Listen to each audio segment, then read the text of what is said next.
Tynice Martin has a great jump shot. She's aggressive hunting her shots.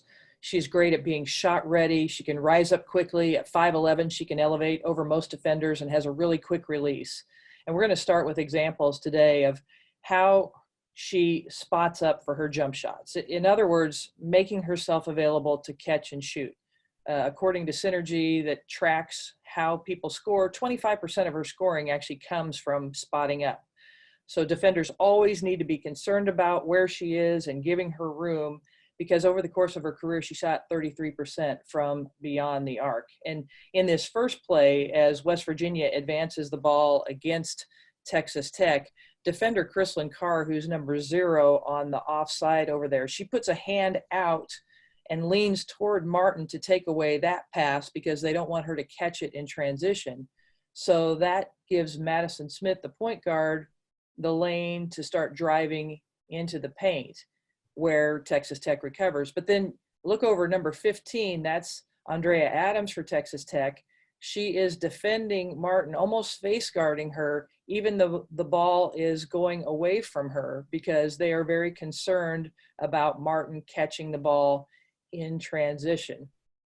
So as we roll forward through the play, West Virginia doesn't have a first option here in transition, but then if we freeze it there, Texas Tech matched up in transition. They're actually a little out of position because you see 6'5" Brittany Brewer is actually defending the point guard right now. So Smith sees the opportunity to drive the baseline. So keep an eye on Tynice Martin. She's way over on the opposite side right now. Smith is going to put pressure on the defense with the drive, and there has to be some rotation.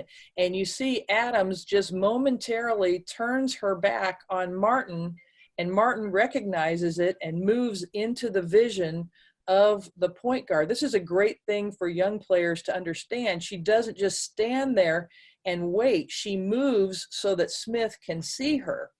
And as Smith then passes the ball, you're going to see Martin moves to the pass. And as she catches, she is shot ready. Her feet are square to the basket. Her knees are bent. Her hands are in position. And then she rises up into the jump shot quickly and gets it off over the defender before she recovers.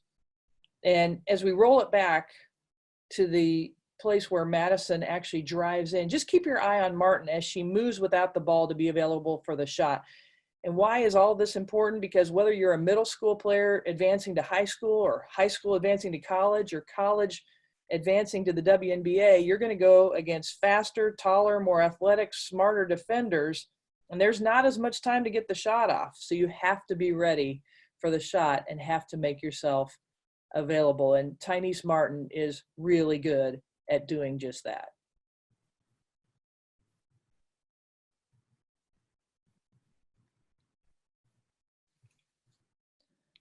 So next, against Iowa State, Martin is away from the ball on the opposite side. Iowa State is in a man-to-man, and initially Martin is defended by Espen Miller-McGraw on the offside.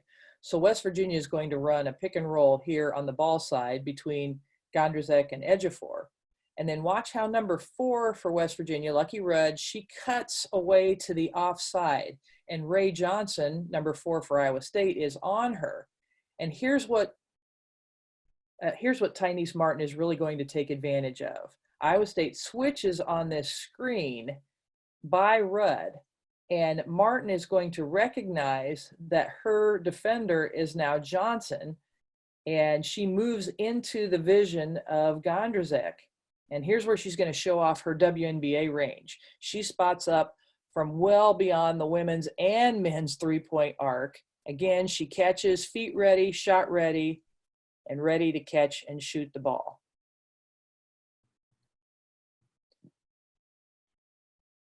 So if we go ahead and roll back and just roll through that in real time, you can just watch how she takes advantage of the screen, of the switch on the screen, and she recognizes that she has room and she's ready to catch and shoot. We'll just roll through this in real speed. Keep an eye on Martin. Just moves into the vision of the passer, ready to shoot. This next play is at Kansas, and it's an example of Martin reading the defense on a screen. She's in a double stack down on the left block, and number 14, Kari Nyblack, is going to set the screen for Tynice. And if KU's defender would trail Martin, this is where she would curl around that screen with the defender behind her and curl into that area where the Big 12 logo is, or maybe even come up the lane. But knowing the defender is behind her, that's the path she would take. But instead, on this play, her defender, Kurzgeter, actually tries to go over the top. So Martin does exactly what she's supposed to do. She does a fade cut to the corner. Watch how she creates some space by backpedaling away from the defense. And at the WNBA level, it's going to be important for Martin to be able to read the defense on screens, and she has that ability. She has a quick elevation and quick release, so she doesn't need a lot of room, but she needs to be precise in reading those screens, and that's a great example.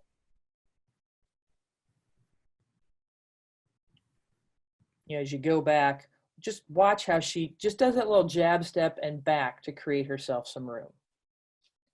So Martin's strength is her jump shot, whether it's three-point range or mid-range. But to succeed at the next level, she's going to need to be able to put the ball on the floor and create consistently. And because defenders are going to force her to show that she can, since they know that she can elevate for her jumper. And so it's not really her strength to put the ball on the floor, but she has shown she is capable, like in this play. After a quick L cut to get open, she's on the offside and she gets open against Sydney Goodson. She catches, and that she notices that Sydney Goodson flies at her. So she makes a great decision. She rips the ball through and attacks on the dribble. And she gets a step on Goodson, but recognizes Brewer is rotating over, so she can't go all the way, and she must get the shot up quickly.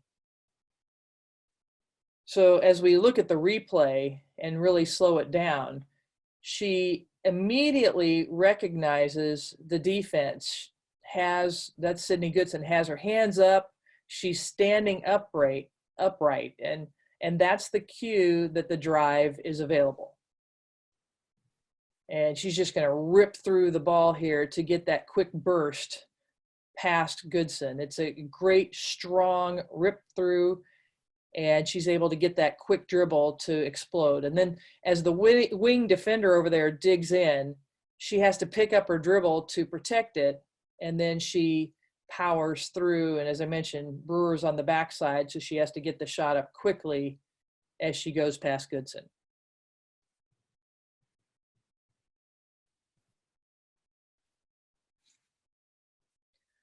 So here's another play in that same game against Texas Tech, and it's obvious that their plan was to try to run Martin off the three-point line so that she couldn't hurt them from there. So you see Martin is down on the left block right now against Sydney Goodson, and she uses a technique to try to pin Goodson behind to try to receive the pass. But Goodson is incredibly active defender, and she almost knocks it away. So when Martin retrieves it, it's actually on the bounce, but she sees and she feels where Goodson is. So she takes a couple of strong dribbles to size up Goodson, and she decides to elevate up into that great mid-range jumper that she has. And when you talk to Mike Carey from West Virginia, he talks about the fact that Tynice Martin, this is her strength, is that mid-range game. So many players have the three-point shot, they can get to the rim, but the mid-range game is really a lost art. And look at the elevation for Martin. She can dribble a couple of dribbles into her shot and elevate. That is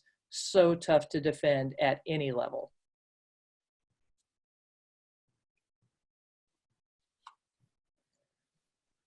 Tynice Martin will need to keep improving her playmaking and decision-making abilities at the next level.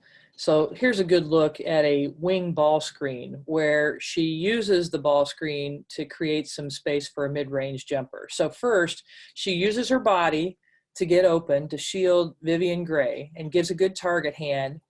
And then she catches and reverse pivots to square up. And she shows good patience as she is waiting for her defender. She actually rips the ball to the right to try to freeze the defender a little bit. And she waits for that screen to be set. And then as she starts to drive, I'd like to see her go shoulder to shoulder off this screen. And watch how the screener's defender hedges out, and it makes Martin go out wide. And then as the defender goes back to the post, Martin puts her shoulder down. She drives right to her sweet spot, that mid-range jumper, and she outraces Gray to the spot to elevate for the shot. So we're going to break this down a little bit more with different angles. You can see some of the choices she could have made and why she probably made this decision. Because as we zoom in on the next play, as that help defender retreats, as we play it forward, as that help defender retreats back to the screener, you can see how Martin angles there and angles to her spot to get up the shot. It'd even be better if she would step in front of Gray and kind of keep her behind, or keep her in jail, as we call it. But she gets to that spot quickly and has the ability to get the shot off quickly enough at this level that she's able to hit her jumper from really her sweet spot, that mid-range jumper. But when you look from the opposite end of the court, watch how she squares up and swings the ball through, waiting for the screen. I think she could have helped herself here if she would have looked at the basket to be a threat to shoot, because look how Gray's hand is down. She can tell that Martin wants to drive in this situation. Martin really isn't being a threat to score. So Gray is ready for that screen to come. And as Martin drives around the screen and clears her help defender, I want you to look at how open the lane to the basket is. I mean, why not here drive right to the basket? And if the shot might be there, the layup, or if that help defender comes over, she can dish off to the other post.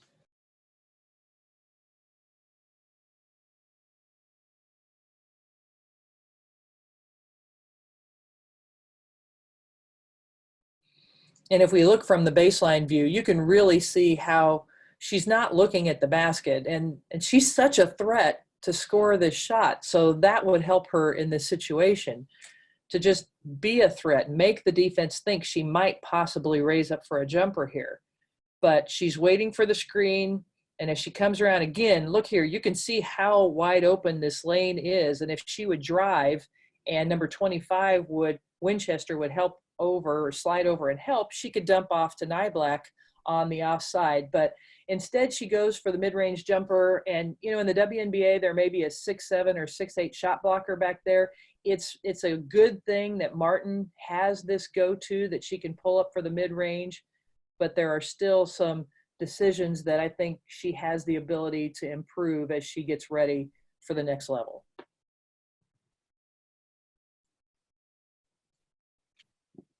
So in this Kansas game, Martin is going to receive an on-ball screen now on the left wing. And as she waits for the screen to come, the Kansas defender probably benefits from being right in front of the KU bench. Coach Brandon Schneider alerts the defender that the screen is coming. So she ends up turning her body so that Martin can't use the screen. So that means KU is trying to ice her, or isolate Martin on the wing. You can see the screener's defender, Helgren, is between Martin and the basket. So here's what Martin does. She uses her left hand to draw her defender, freezes Helgren, and then kicks it back to the screener. So KU does what it wants, and it makes Martin give up the ball.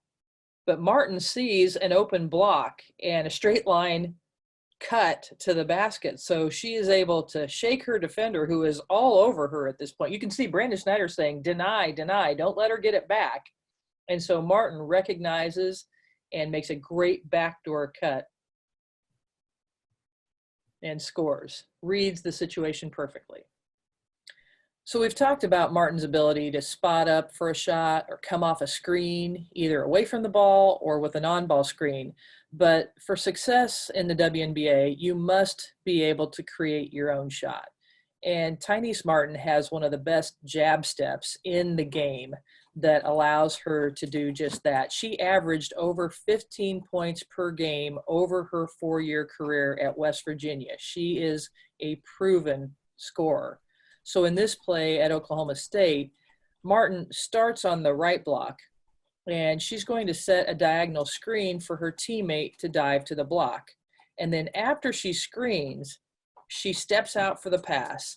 And she has that entire right side of the lane open for a drive to the basket, and the defender knows it. So watch Martin. She gives a strong and convincing jab step, and the defender bites hard, which allows Martin to rise up for the jumper. And as we look at the replay, she not only sells it with the jab, but by swinging the ball hard to the right, and then she's able to pull it back to rise up. See how she swings it through and then right up into her jump shot. And the last replay is from the opposite end. See what great position she is in. Just athletic, triple threat position, strong side jab, strong measured fake with the ball. And Lauren Fields knows she's on an island and she doesn't want to get beat, so she goes for the fake. But we'll just watch the follow through and the rotation on the ball. Just a beautiful, beautiful jump shot from Martin. So here's a home game against Kansas, and this time she's defended by a long defender in De Carvalho, who is face guarding her on the opposite block right now. And she waits and watches for the screen, and she doesn't really set up her defender here with a jab step to the outside, or she'd make the screen even more effective, but she does drive her defender right into the screen so that she can flash to the top of the key to receive the pass. And then as she receives it, she makes this reverse pivot. And look at De Carvalho with her great length is right on her. So Martin makes a really strong jab step to the right, just enough to make the defender retreat and to give herself a little bit of room to rise up. And if you're going to have a jab step and step back from 3-point range, that takes great strength and balance and excellent range. And that's just one of the things that's going to make her a great threat at the WNBA level. This last play we're going to show you is the same play as the last one. Kansas at West Virginia, new defender though on Martin this time, same result. So the screen down happens, she pushes her defender into the screen, then she catches, reverse pivot, and makes enough of a jab step to get the defender off balance and create her own shot. And if you just go slow and watch the subtleties of this, you can really see how effective her jab step's going to be. And she's going to need to use this to create some space, create her own shot at the next level. And she does it very convincingly. As you can see the effect that it has. Just a little bit of a jab step gets the defender leaning and she can get off her shot, create some space.